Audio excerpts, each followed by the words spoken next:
पण आता पुरे. आम्ही त्यांना मावळा म्हणून रजा द्यायचं ठरवलंय.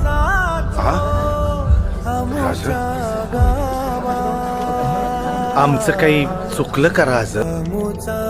काय येताना काय चूक केली? म्या काही नाही केलं माम. नाही, आम्ही सांगतो. राज आम्ही सांगतो काय चूक झाली.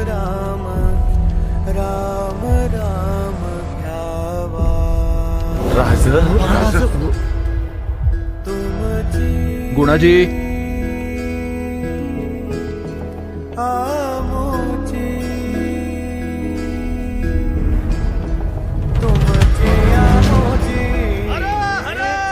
आता आम्हाला सांगा, याचा मायना काय झाला? काय की बुवा? आजपासून तुम्ही सुभेदार झाला. सुभेदार तान्हाजीराव मालुसरे.